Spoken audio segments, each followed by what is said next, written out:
الآن.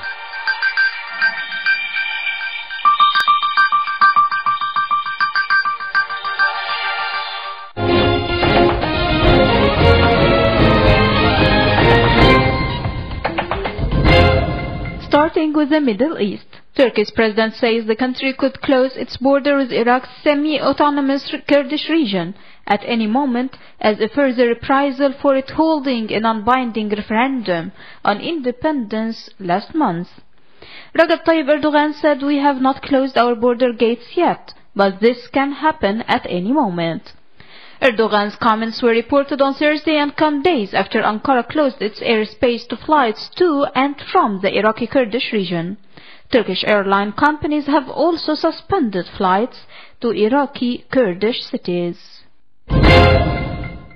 In Kabul, the Taliban have killed at least 58 Afghan security forces in a wave of attacks across the country, including an assault that nearly wiped out an army camp in the southern Kandahar province.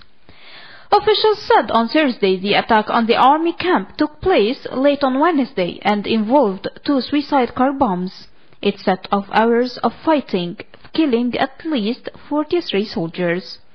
Officials also said that 9 other soldiers were wounded and 6 have gone missing, adding that 10 attackers were killed.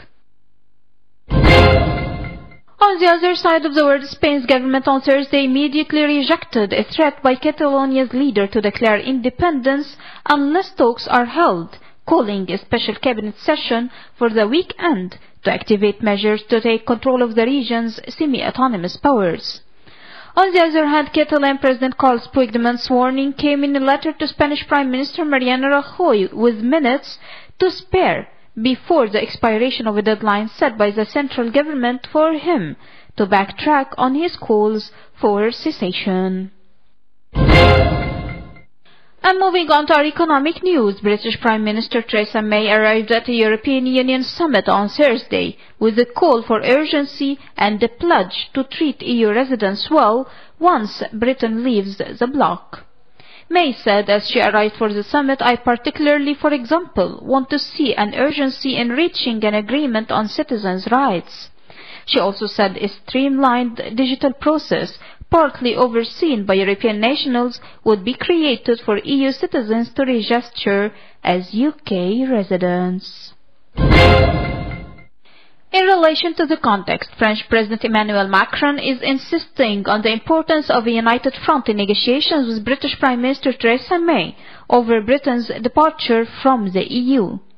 Macron arrived at an EU summit in Brussels on Thursday, saying the summit will be marked by very strong unity in the discussion on Brexit.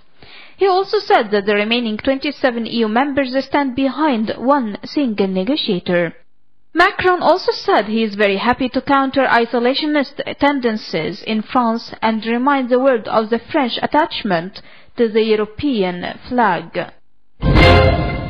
And finally, global markets were mostly lower on Thursday, with Europe opening lower. Britain's FTSE 100 slipped 0.3% to 7,517.59 and France CAC 40 fell 0.5% to 5,359.52. Germany's DAX declined 0.5% to 12,976.24. As futures showed, Wall Street was also headed for a lower start as S&P futures fell 0.5% to 2,547.80, while Dow futures slipped 0.4% to 23,024. Meanwhile, Asian markets finished mostly weaker as Japan's Nikkei 225 gained 0.4% to 21,448.52, while the Shanghai Composite Index shed 0.3% to 3,370.17.